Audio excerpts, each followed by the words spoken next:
এক এক জনে এক এক কথা বলে পত্রিকার শিরোনাম হতে চায়। আমরা এখনো জাতির সাথে প্রতারণা করছি। আর 300 আসনে কোনো একটি দল নমিনেশন দিয়ে ফেলেছে 1 বছর আগে, এখনো তারা পিয়ারের কথা বলে। মূল বিষয়টা হলো আমাদের একটি নির্বাচিত সরকারের কাছে ক্ষমতা হস্তান্তর করতে হবে। মূল বিষয়টা হলো যে আমাদের এই যে ভঙ্গুর অর্থনীতি, সেই অর্থনীতিকে সমৃদ্ধির নীতিতে পরিণত করতে হবে। এখন এই আজে বাজে কথা বলে আমরা অযথা বিতর্কে জড়িয়ে গণতন্ত্রের যাত্রাপথে আমরা যত দেরিতে যাত্রা শুরু করব, তত কিন্তু জাতি ভঙ্গুর অবস্থায় থাকবে। কাজেই কে কোথায় কি বললো না বললো সেগুলোকে বাদ দিতে হবে। ন্যাচারাল ব্যাকটেরিয়ালাইসিসের সুরক্ষায় ফ্রেশ ও অ্যাক্টিভ সব সময়। এখন ধুলাবালি জীবাণু ঘাম ক্লিন বোল্ড। রিমার্ক।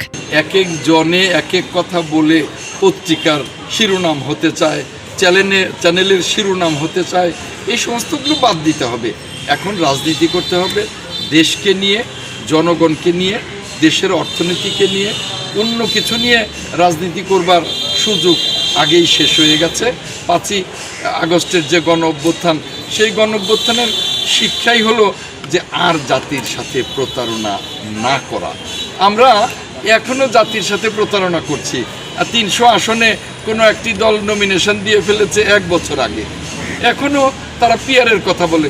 তো তোমরা পিয়ারের কথা বলো, আবার 300 আসনে নমিনেশন দাও। পিয়ারের কথা বললে তো কোনো আসনে নমিনেশন দেবার কথা না। তো কাজেই জাতির সাথে প্রতারণা বন্ধ করতে হবে, না হলে এই গণ অভ্যুত্থানের চেতনাই ভুলণ্ঠিত হবে। আমরা আর আগের প্রতারণার রাজনীতিতে ফিরে যেতে চাই না, স্পষ্ট কথা। আইন শৃঙ্খলা পরিস্থিতির অবনতির যে সাম্প্রতিক অবস্থাটা, এর কারণই হলো দেশের অনিশ্চয়তা। যখনই দেশটা নির্বাচনের পথে যাবে, তখন সমস্ত অনিশ্চয়তা কেটে যাবে, তখনই আইন শৃঙ্খলা পরিস্থিতি উন্নতি হবে এবং সকল মানুষ তখন আইন শৃঙ্খলা পরিস্থিতি উন্নয়নের জন্য সকল রাজনৈতিক দল সহযোগিতা করবে।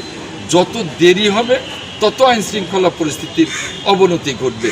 এটা আমার মনে হয় সরকার বুঝতে পেরেছে এবং বুঝতে পেরেই তারা নির্বাচনের পথে যেতে চাচ্ছে। আর যারা বুঝতে পেরেছে তাদের ভোট নেই, তারা শুধু ভোটের চিন্তা করে, দেশের চিন্তা করে না।